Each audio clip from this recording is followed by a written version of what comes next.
Bonjour à toutes et tous, bonjour Jonas. Bah oui, écoutez, ce matin je dois composer avec une introduction pas très radiophonique, qui implique le blazer rouge que je porte maintenant.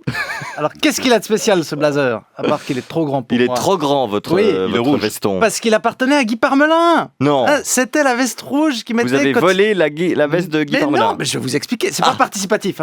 Malmis, là, vous avez rentré le col. Oui, les Malmis. Mais c'est trop grand. Guy Parmelin a l'élégance de bien mettre son veston. Voilà, c'est ça. Oui. Ah non, vous avez le col là, attendez. Ah là là. Donc, c'est la veste rouge là, vous êtes que Guy Parmelin mettait quand il allait voir la Suisse jouer, comme un porte-bonheur.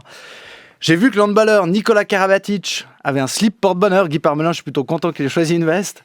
Parce que je l'ai acheté cette semaine à une vente aux enchères en faveur de la Croix-Rouge. Oui, vous aviez peut-être vu passer l'info en début du mois. Des objets ayant appartenu à des politiciens étaient mis aux enchères. Il y avait par exemple la cravate de Bercel, la râpe à Rushdie de Sommaruga et le blazer rouge de Parmelin.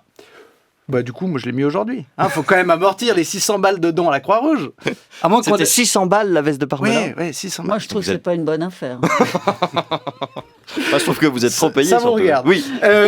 À moins qu'on ait un budget costume accessoire pour nos chroniques. Non. Je sais pas, non. Bon. Alors, du coup, petite annonce, je vends aux enchères ce stylo que j'aurais très bien pu prêter à Micheline Calmiret avant l'émission. Profitez. Elle vous donne. Ah, merci. Parfait. Mais donnez-moi le vôtre. Profitez de faire un don en faveur des gens qui ont fait des dons à la Croix-Rouge. Alors vous vous demandez certainement pourquoi j'ai acheté ça. Oui. En fait, je crois que c'est pour me faire pardonner toutes les vannes que j'ai faites sur Guy Parmelin ici même. Il faudrait que j'en parle à ma psy. Non, et c'est aussi parce que la vente aux enchères avait lieu mardi soir à Berne et que moi maintenant, j'y vis pour une année et demie. Entre 1536 et 1798, les Bernois sont venus squatter le canton de Vaud. Et moi, j'oublie pas. Les Suisses allemands, ils nous ont donné l'interdiction des minarets Moutier et Valéry Ditli. Et nous, on leur refile Benjamin Descoster. En termes de tard, c'est presque match nul. Alors, j'y vais pas seul. C'est pour ma compagne qu'on déménage. Comme elle a un vrai métier avec des horaires. C'est le saltimbanque qui s'adapte. Je suis un peu le conjoint d'expatriés, moi. Et maintenant, je comprends pourquoi ils restent entre eux. Parce que comme ça, ils se comprennent. Mais ça a un impact majeur, la langue. La preuve, depuis que je suis à Berne, dans les restaurants, je mange pas ce que je veux commander. Je mange ce que je peux commander. Ça n'a rien à voir. Sans compter que je laisse toujours plus de pourboire que d'habitude. Parce qu'en allemand, c'est plus safe d'arrondir à 130 que de dire 124. Parce que ça pourrait te faire dire 142. Et tu sais, si ça se trouve, les expatriés qui bossent chez Nestlé ou Philippe Morris, ils sont pas riches. C'est juste qu'ils savaient pas comment dire. Désolé, je ne souhaite pas acquérir de Porsche, mais simplement une Renault Clio. Non, mais à part ça, ça a aussi des avantages de vivre à Berne. Par exemple, j'ai écrit cette chronique en face du Parlement. Et c'est pas vous qui allez me contredire, comme vue, c'est magnifique. Ce bâtiment.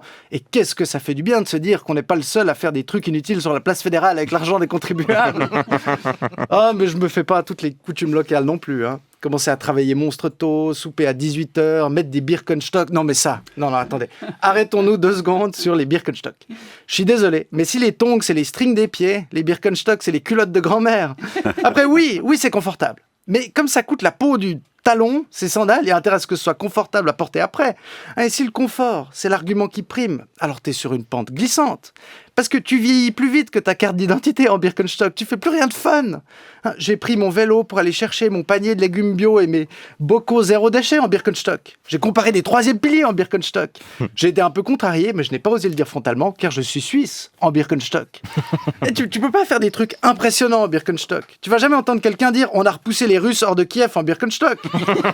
Non, le truc le plus fou que tu peux faire en Birkenstock à Berne, c'est aller te baigner dans l'Aar, la rivière où tout le monde va en été. Non, mais ça, c'est super. Non, parce que pour moi qui ai toujours vécu à Lausanne, ça fait du bien de voir une étendue d'eau au bord de laquelle il n'y a pas de Genevois. Enfin, je dis ça. Quel culot. On a aussi une étendue d'eau. Oui, le lac de Genève. Ouais. Enfin, je dis ça, mais le premier soir où je vais manger en terrasse, qui est-ce que je croise à Berne? Notre collègue genevois, le journaliste radio Valentin Emery, qui est correspondant parlementaire. Et là, je me suis dit, ça y est. Je suis enfin dans les soirées mondaines politiques au plus près du pouvoir.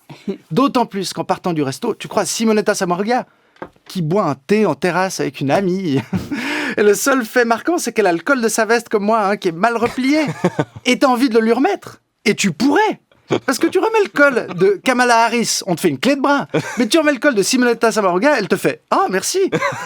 Parce que Simonetta Sommaruga, en fait, c'est juste une dame C'est comme nous avec Micheline Calmiret. Tu sais, moi, avant qu'elle arrive dans l'émission, je me suis dit qu'elle allait nous raconter des histoires de dingue. Genre la fois où elle a joué à Action ou Vérité avec Joseph Dice, quand elle a été chez le coiffeur, bourrée après avoir fêté son élection et qu'elle a dit « Je vous fais confiance ». Ou alors la fois où elle a fait un chabit à Jacques Chirac. Mais non, rien. Rien. Au max, elle râle sur le métro lausannois qui est trop climatisé. Et les pubs suisses qui sont vraiment nuls. Ah, je crois que c'est pas un hasard si les Américains, ils ont House of Cards en Netflix et nous, on a Infrarouge avec Alexis Favre sur la une. Non, mais au fond, je crois que je commence déjà à m'acclimater à Berne parce que aller acheter le blazer de Guy Parmelin, c'est clairement un truc que tu peux faire en Birkenstock. Voilà, bonne émission et merci de m'avoir écouté. Merci Benjamin Descoster.